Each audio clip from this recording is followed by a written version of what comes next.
Containerschip na bommelding voor anker in de monding van de Westerschelde. Anonieme bellen dreigt met ontploffing. En verder in deze Zeeland nu.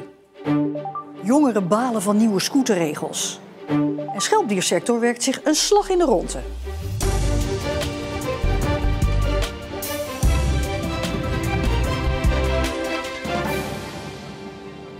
Goedenavond. Een containerschip dat vannacht onderweg was naar Antwerpen is omgedraaid op de Westerschelde vanwege een bommelding. Het ligt nu voor anker voor de Zeeuws-Vlaamse kust. De bommelding kwam telefonisch binnen bij verschillende instanties in België. De MSC Lorena ligt op de ankerplaats hier achter mij voor de Zeeuws-Vlaamse kust vlakbij Breskens. Het is de eerste ankerplaats vanuit Antwerpen gezien omdat schepen om veiligheidsredenen niet meer voor anker mogen gaan op de Westerschelde. Op deze plek moet het schip wachten tot duidelijk is waar de bommelding vandaan kwam en of alles weer veilig is. Rond 2 uur vannacht voer het schip ter hoogte van het land van Saaftingen toen de melding binnenkwam.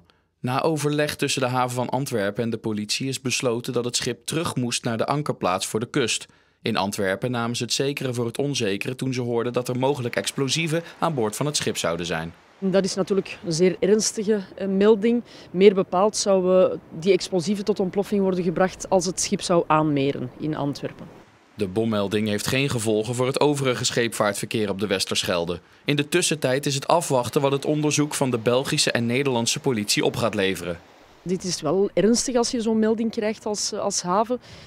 Het is ook grondig te onderzoeken. En wij hopen uiteraard dat dat snel kan getraceerd worden en dat duidelijk zal worden wie of welke organisatie of welke personen hier kunnen achterzitten.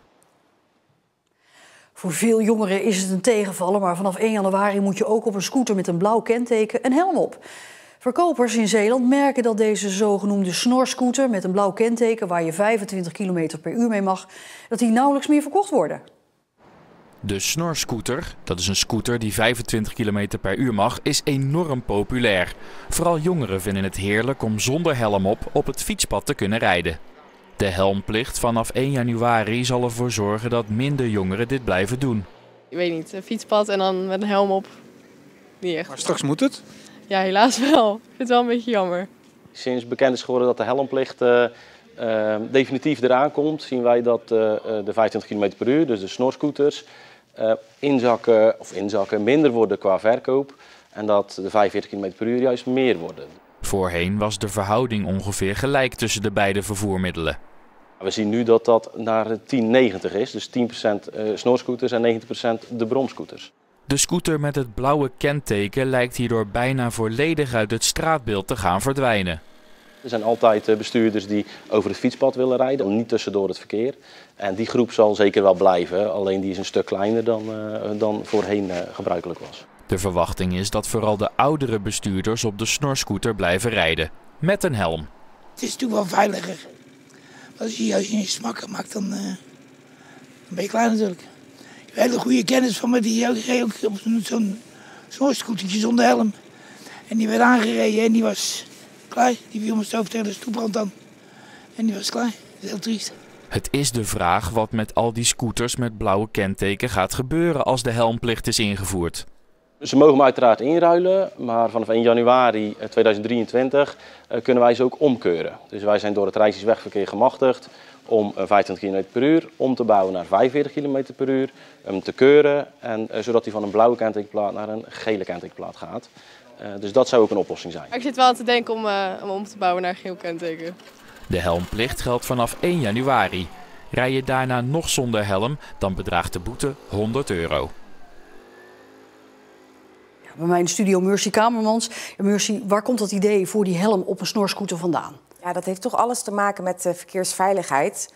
De verwachting is, als mensen een helm gaan dragen, ja, dat dan het aantal verkeersdoden en verkeersgewonden af gaat nemen. Je kan je er natuurlijk iets bij voorstellen. Hè? Als je 25, 30 km per uur gaat en je valt met je hoofd op de grond, ja, dan kunnen de gevolgen groot zijn. Maar hoeveel van die snorscooters met zo'n blauw kentekenplaatje, hoeveel hebben we er nou van in Zeeland? Ja, dat aantal is heel erg toegenomen afgelopen jaren. In 2007 waren dat er ongeveer 7000 en nu, 15 jaar later, zijn dat er bijna 20.000. Ja, dus dat is echt een behoorlijke toename een inderdaad. behoorlijk aantal. En dan hoorden we de verkopers al zeggen, nou, we zien de verkoop inderdaad al inzakken. Verwacht je dat dat doorzet? Ja, dat weten we natuurlijk pas echt over een jaar of zo, hoe dat nou verder gaat. Maar als ik zo ook om me heen hoor, vooral van jongeren... ja, die hebben gewoon echt geen zin in die helm. Je haar gaat er plat van zitten. Ja. Je kan niet lekker in de zomer met de wind door je haren... met je vriend of vriendin achterop lekker een rondje maken. Dus ja, ik verwacht toch wel dat het een beetje gaat inzakken. En wat ik al heb horen zeggen is van... nou ja, dan koop ik gewoon een elektrische fiets. Ga je ook zo 25 km per uur mee. En dan hoef je geen helm op. Tot ook dat weer verandert, denk ik, hè? Ja. Meurs Kamermans, dank je wel. Er spoelt een verkoudheidsgolf over Zeeland en dat merken de huisartsen. Ook huisarts Victor Heukels uit Heinkensand ziet het aantal patiënten met verkoudheidsklachten toenemen. En heeft wel een verklaring. En die heeft niet alleen met de tijd van het jaar te maken. De laatste 2 jaar hebben we natuurlijk allerlei maatregelen gehad die erop gericht waren om het COVID-virus natuurlijk in te dammen. En ik zag de laatste 2 jaar wel beduidend minder luchtwegklachten op mijn spreekuur. Dus mogelijk dat de huidige toename een beetje verklaart. Dat we eigenlijk sinds 2019 weer nu in een normale winter zitten, zal ik maar zeggen. Mensen halen de termen griep en verkoudheid nog wel eens door elkaar. Maar griep is echt wat anders en is ook veel heftiger. Van een griepgolf is nu nog geen sprake.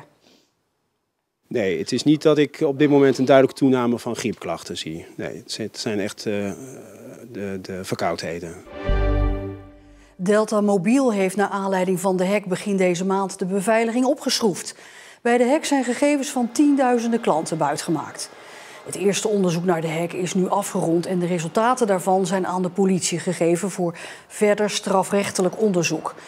Volgens Delta wist de hacker op slinkse wijze toegang te krijgen tot het bestelsysteem voor mobiele abonnementen. Gedupeerden van de hack reageerden geschrokken nadat ze begin deze maand een brief kregen waarmee ze op de hoogte werden gesteld van de hack. Gezinnen die zonder hulp kwamen te zitten, een overname die niet doorging. 2 jaar geleden was er een enorme chaos in de Zeeuwse jeugdzorg door problemen bij jeugdzorgorganisatie Intervents. Maar hoe kon het nou zover komen? De rekenkamers van 11 Zeeuwse gemeenten presenteerden vandaag de resultaten van een onderzoek. De conclusies in het kort: onvoldoende begeleiding vanuit het Rijk, onvoldoende toezicht vanuit de gemeenteraden en wethouders die hun boekje te buiten gingen. Vooral de kritiek op de wethouders is opvallend, want die hadden onvoldoende kennis en namen besluiten waartoe ze niet bevoegd waren, volgens het rapport. Daarmee is een hectiek ontstaan, een tijdsdruk, waardoor men niet meer de regie had over datgene wat moest gebeuren. En dat heeft uiteindelijk tot de problematiek geleid door het ophouden van de werkzaamheden van Intervents. Maar de onderzoekers hadden ook wel begrip voor de positie van de wethouders, omdat die dus onder hele grote tijdsdruk stonden. Miljoenen oesters, tienduizenden kreeften en duizenden krabben. Het is in Ierseke op dit moment niet aan te slepen. Alle verloven zijn ingetrokken en er wordt voor de feestdagen dag en nacht doorgewerkt. Vrachtwagens worden deze week nog massaler geladen dan normaal in Ierseke. De week voor kerst is traditioneel de drukste week voor het dorp. Niet alleen schelpdieren, maar vooral veel vis en andere producten worden richting horeca en winkels gestuurd. Dat is echt gekkenhuis in heel Ierseke. Iedereen is dan al weken van tevoren eigenlijk zenuwachtig. Alles moet aangevoerd worden. Oesters moeten opgevist worden. Kreeften worden geïmporteerd vanuit verschillende landen. Schelpjes ook. Dus ja, iedereen staat helemaal scherp om alles goed naar de klant te sturen. Kerst is echt altijd booming. Maar ik moet wel zeggen, we kijken er echt met z'n allen naar uit. Even zo'n weekje knallen. Dit is de tijd van het jaar dat het geld verdiend moet worden in Ierseke. Als we kijken naar de oesters, bijvoorbeeld bij dit bedrijf wordt ongeveer 70% van de jaaromzet binnengehaald in de week voor kerst. Maar ook de vis- en schelpdieren zijn populair. Mensen willen zichzelf toch wat extra verwennen ook met de feestdagen. Dus die luxere producten die gaan ook hard deze periode. Een stukje verderop op het bedrijventerrein wordt ook bij dit bedrijf door iedere beschikbare werknemer hard gewerkt. Zeker ook de jongens, die draaien ook nachtdiensten en zeker petje af. Ik bedoel, je moet het maar doen, een aantal nachten achter elkaar. Maar ja, weet je hebt gewoon een heel veel gevoel na de kerst. Ja. Het hele jaar door wordt er natuurlijk vis en ook vlees verhandeld voor vooral de horeca. Maar in december is duidelijk dat sommige producten populairder zijn. Veel ossenhazen, natuurlijk hert. Dat verkoop je eigenlijk alleen maar in de maanden oktober, november, december en januari. En natuurlijk kreeft, zalm, gerookte zalm. Ja, eigenlijk wel vooral luxe producten. Financieel was het voor veel mensen een onzeker jaar. Inflatie, energiekosten, noem maar op. Heeft het ook gevolgen voor wat er besteld wordt? Ook al is het recessie, crisis, Mensen willen toch nog eventjes zichzelf verwennen. Zeker in België, waar toch wel 80% van de schaal- en schelpdieren nog altijd naartoe gaat vanuit Ierseke. Die laten echt een kerstdiner niet staan omdat het nu recessie is of crisis. Echt niet. Het is nog een paar dagen bikkelen, maar na oud en nieuw kan een groot deel van het personeel eindelijk op vakantie.